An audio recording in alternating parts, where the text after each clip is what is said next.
జరుగుతున్నటువంటి పాశవికమైన పైశాచికమైనటువంటి అత్యాచారాన్ని, అరాచకత్వాన్ని మేము తీవ్రంగా ఖండిస్తూ ఉన్నాము. మహిళా సంఘాలుగా, ప్రజా సంఘాలుగా ఈ అమానుష సంఘటనని తీవ్రంగా ఖండిస్తూ ఉన్నాం. మనది స్వతంత్ర భారతమా లేక అత్యాచారాల భారతదేశమా?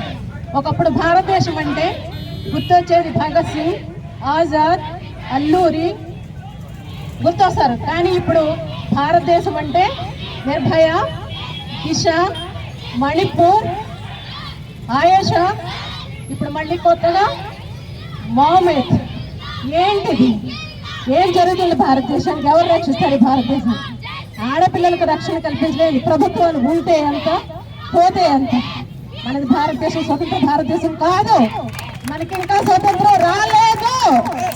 ఎప్పుడైతే మహిళ నిర్భయంగా అర్ధరాత్రి కాదు, పట్టపగలు కూడా తిరగలేకపోతుంది. ఆడపిల్ల డాక్టర్ కాదు, కలెక్టర్ కాదు, టీచర్ కాదు. ఈ దేశంలో ఆడపిల్లగానే చూస్తున్నారు.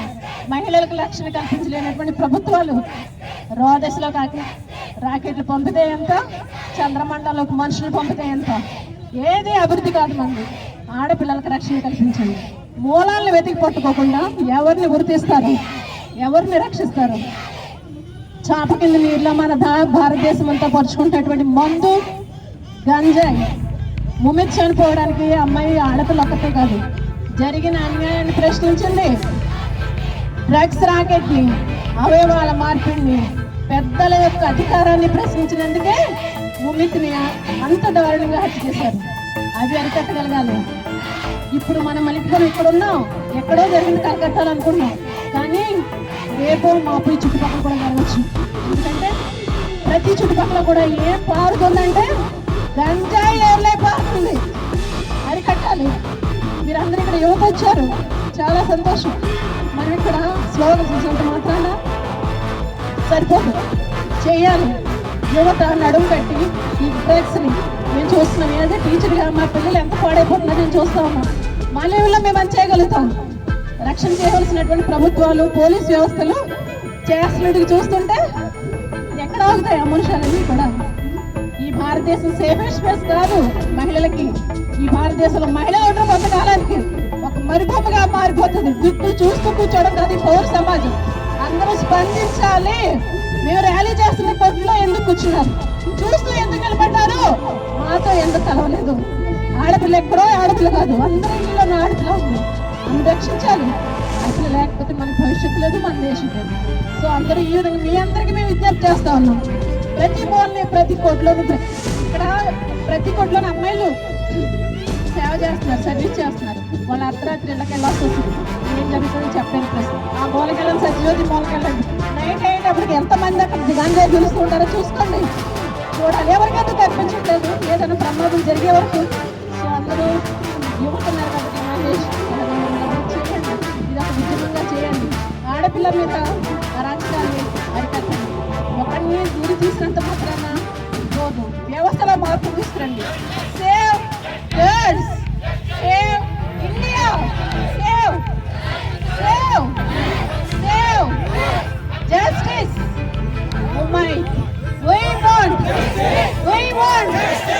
భారతదేశంలో ఉన్న శక్తిని, పొట్టుని, పనిముట్టుని అన్నింటినీ కూడా దేవునిలో కొలిచే దేశం మనది.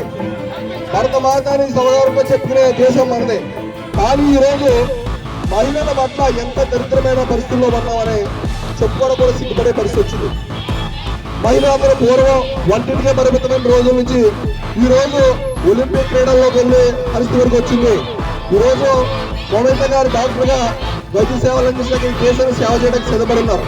కానీ ఒలింపిక్ వెళ్ళిన ఆమె 100 గ్రాముల బరువు తగ్గడం కోసం ఒలింపిక్ లో డిస్క్వాలిఫై భారతదేశానికి పరిమితం చేయగలిగారు. ఈ రోజు డాక్టర్ మౌమిత 150 గ్రాముల వీర్యంతో ఈ రోజు భర్త మాత్రమే ఈ రోజు వెనకగలుగుతున్నాం. ఏ పరిస్థితుల్లో ఉన్నామో మన భారతదేశం ఎవరికి ఎంతుందా, పూర్వంలో ఎలా అయితే అలా ఉందో అలా అయిపోతున్నాం అనేసి ఈరోజు సిగ్గుపడి వచ్చింది.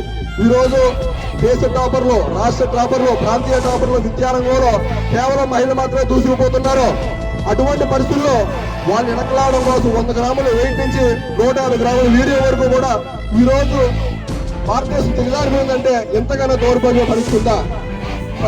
మహిళ పట్ల మనం ఈరోజు రక్షాబంధన్ ప్రతి మహిళ ఒక అన్నకి రాఖీ కట్టిందంటే ఎంతో ధైర్యంతోనూ నేను ఈ సమాజంలో గౌరవంగా తినడానికి భద్రత తినడానికి నన్ను రక్షించడానికి నా అన్నోడన్న ధైర్యంతో ఉన్నాం. అదే మగవాడు రోజు మహిళల పట్ల ఎంతో కిరాతమైన చూస్తున్నాం. ఈ రోజు రాజస్థాన్ లో 3 సంవత్సరాల చిన్నపెట్టిన చేంజ్ చేయాలి. ఇందాక విషయంలో ఇంటర్మీడియట్ విద్యార్థులు జరుగుతుంది. ప్రతిరోజు ప్రతి క్షణం వార్తల్లోకి వచ్చే కొన్ని వార్తలు అని ఎన్నో ఉన్నాయి. అటువంటి పరిస్థితి విముక్తి రావాలంటే ప్రతి పౌరులను చైతన్యం రావాలి. భారతదేశం పట్ల సామాజిక బాధ్యత, మహిళల పట్ల గౌరవం కలిగినప్పుడు మాత్రమే ఇట్లన్నా నిలకట్టగలం. అప్పటి వరకు మనం నిరంతరం పోరాటం చేస్తూ ఉండాలి. వారికి మన వల్ల అర్పిస్తూ జరుగుతూ ఉంది. ఆఖరికి ప్రాణాలు పోసేటువంటి డాక్టర్లకు కూడా రక్షణ లేనటువంటి పరిస్థితి ఉంది. ఇవాళ ఒక పోలీస్ ఆఫీసర్ మీద చేయేస్తే ఎంత కఠినమైనటువంటి చట్టాలు ఉన్నాయో అంతే కఠినమైనటువంటి చట్టాలు డాక్టర్ల మీద చేతులేస్తే ఎందుకని కల్పించింది భారతదేశం అని అడుగుతూ ఉన్నాను నేను. ఎందుచేత డాక్టర్లు పోలీసులతో పాటు సమానంగా వారికి కూడా రక్షించేటువంటి హక్కును ఎందుకు కలిగించింది భారతదేశంలో చట్టం అని అడుగుతూ ఉన్నాను నేను. ఇవాళ ఒక మహిళ అంత దారుణమైన పరిస్థితుల్లో చాలా చూసాం ఈ భారతదేశంలో. ఒక చంటి బిడ్డని గుడిలో పెట్టి రేప్ చేస్తాడు ఒకడు, ఒక చంటి బిడ్డని స్కూల్ తీసుకెళ్తాడు వ్యాన్ లో పెట్టి రేప్ చేస్తాడు ఒకడు. చిన్న చిన్న పిల్లల్లో కూడా వీళ్ళకి ఏమి కామం కనిపిస్తుందో నాకు అర్థం అవ్వట్లా. ఎందుచేత ఈ మృగాలు ఇలా రెచ్చిపోతా ఉన్నారు అంటే ఈ భారతదేశంలో చట్టాలను బట్టి అని చెప్పేసి నేను బలంగా చెప్తా ఉన్నాను. ఎప్పుడైతే ఒక ఆడబిడ్డకి అన్యాయం జరిగినప్పుడు, ఒక ఆడబిడ్డ మీద హత్యా ప్రయత్నం జరిగినప్పుడు వారిని నిర్దాక్షిణ్యంగా ఒక ప్రత్యేకమైన చట్టాలు ఏర్పాటు చేసి, ఒక ప్రత్యేకమైన కోర్టులు ఏర్పాటు చేసి ఇమీడియట్ గా 3 నుండి 4 రోజుల్లో వాడిని చంపేటువంటి ప్రయత్నం చేస్తే అప్పుడు ఖచ్చితంగా ఆడబిడ్డల మీద అత్యాచారాలు చేయడం కొన్నేగా తగ్గుతాయని చెప్పి సందర్భంగా తెలియజేస్తా ఉన్నాను. అదే మాదిరిగా కొన్ని విదేశాల్లో కొన్ని చట్టాలు ఉంటాయి. ఆడబిడ్డల జోలికి వెళ్తే మర్మాంగాలు కోసేటువంటి చట్టాలు ఉన్నాయి కొన్ని దేశాల్లో. అలాంటి చట్టాలని కూడా భారతదేశంలో ఇంప్లిమెంట్ చేయాలని చెప్పి సందర్భంగా చాలా బాధతో అడుగుతా ఉన్నాను నేను. ఇవాళ చాలా మంది మనం ధర్నాలు చేస్తూ ఉంటాం, ఇబ్బందులు కలిగినప్పుడు పోరాటాలు చేస్తూ ఉన్నాం. ఎన్ని పోరాటాలు చేసినా, ఎన్ని కొవ్వొత్తులు ఎగిస్తే ఈ నాయకుల్లో మార్పులు వస్తాయి. ఎంతమంది ఎన్నిసార్లు నిరాహార దీక్షలు చేస్తే ఈ నాయకుల్లో మార్పులు వస్తాయి. నిజంగా ఈ ఘటన, ఈ డాక్టర్ గారి ఘటన చూసినట్లయితే ఎంత దారుణంగా, ఎంత పైశాచికంగా గతంలో నిర్భయ చూసాం మనం. అంతకంటే దుర్మార్గంగా ఈ ఆడబిడ్డని, అంత దుర్మార్గంగా ఒక డాక్టర్ని ఒక రాత్రంతా కలిసి కొంతమంది ఎంత దుర్మార్గంగా హత్య చేసి మానభంగం చేసి వదిలేశారు అంటే ఆ రాష్ట్ర ముఖ్యమంత్రి రోడ్డు మీదకి వచ్చి ధర్నాలు చేస్తా ఉన్నారు. సిగ్గుపడాలని చెప్పి సందర్భంగా తెలియజేస్తున్నాను. మనం ఎన్నుకున్నటువంటి నాయకులు రోడ్ల మీదకి వచ్చి ధర్నాలు చేస్తా ఉంటే, ముఖ్యమంత్రులు, ఎంపీలు, ఎమ్మెల్యేలు ధర్నాలు చేస్తా ఉంటే మన నాయకులు మనకు ఎప్పుడు న్యాయం చేస్తారు? ఖచ్చితంగా ఈ డాక్టర్ గారి విషయంలో ఎవరైతే దుర్మార్గులు ఉన్నారో, ఈ హంతకులు ఉన్నారో వీళ్ళని దేశం నడిబొట్టున ఉరి తీయాలని చెప్పి సందర్భంగా డిమాండ్ చేస్తా ఉన్నాను నేను. అలా ఉరి తీసిన నాడు మరొక మృగాడు ఆడబిడ్డల జోలికి రావాలంటే భయపడే విధంగా ఈ డాక్టర్ గారి విషయంలో న్యాయం చేయాలని చెప్పేసి భారతదేశ న్యాయ వ్యవస్థను డిమాండ్ చేస్తూ నా ఈ మాటలు ముగిస్తా ఉన్నాను. We won!